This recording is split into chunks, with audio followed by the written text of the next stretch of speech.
parole maintenant, nous rentrons dans une phase sensible. Nous sommes entrés dans une phase sensible de notre pays, la Côte d'Ivoire. C'est un moment maintenant important. De cette période où je vous parle, jusqu'à ce que nous arrivons à cette période d'élection, beaucoup de secousses. Le Seigneur dit de dire au peuple de Dieu de se préparer dans la prière, de lever la voix. C'est le moment de nous rapprocher du Seigneur. Car nous sommes au bord de beaucoup de mouvements, je vous le dis. Il y a des choses que j'ai vues incroyables. Je ne peux pas dire ici. Mais prions vraiment pour notre pays, la Côte d'Ivoire. Demandons au Seigneur de donner la sagesse à nos autorités, à ces hommes politiques. Car ce trouble était là. Ce mouvement d'humeur, les arrestations, mais les manifestations aussi. Et des exclusions. Et après un grand soulèvement. Prions pour la Côte d'Ivoire, que la sagesse de Dieu habite nos autorités étatiques. C'est le même qui occupe la magistrature suprême du pays.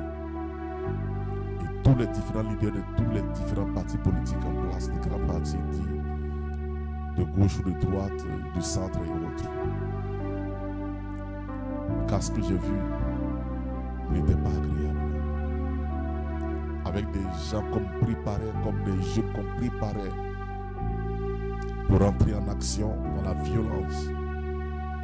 Des choses troublantes, des choses inquiétantes. Et cette fois-ci, il y avait une grande adversité du peuple. Car les gens avaient décidé que non, on n'allait plus se laisser faire. Et cette violence, elle est vraiment effrayante. Je prie que cela ne se produise pas. Seigneur notre Dieu, a une pensée pour ce pays, la Côte d'Ivoire, et une pensée pour le chef de l'État et son gouvernement. La sagesse qui vient de toi habite ces hommes, afin qu'ils prennent des décisions avec une sagesse et la crainte de ton nom. Je te prie que tu étends ta main de gloire sur les différents leaders des différents partis politiques en place en Côte d'Ivoire. Que la sagesse qui vient de toi anime ces cœurs, et que nous n'ayons pas des dirigeants va-t-en-guerre ou qui poussent le peuple aller en guerre, en confrontation, car nous voyons tout ce qui est en train de se passer. Que nous ayons des élections libres, crédibles, inclusives, Seigneur. Qu'aucune exclusion ne vienne créer encore le désordre et le désarroi. Que tout ce qui est honnête et vrai, qui mérite l'approbation, Seigneur des hommes, dans la fidélité, Seigneur, se fasse à cette nation. Oui, Père, nous avons besoin de vivre en paix. Et que, Père, nous n'ayons pas encore à subir les affres de tout ce que nous avons connu dans le passé, un passé récent, Seigneur. Étends ta main, ma prière va pour le chef de l'État, son gouvernement, ma prière va pour les leaders, les présidents des partis politiques, Seigneur. Oh, habite le cœur aussi des Ivoiriens, du peuple ivoirien, Seigneur.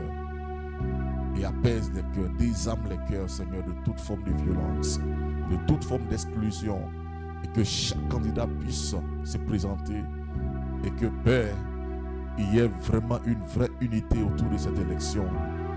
Et que tout ce qui mérite d'être corrigé soit corrigé. Afin que le résultat des unes soit accepté de tous, notre Dieu. Ô Père, prends le contrôle et habite ces cœurs. Ne laisse pas l'orgueil et la violence prendre le pas sur la sagesse.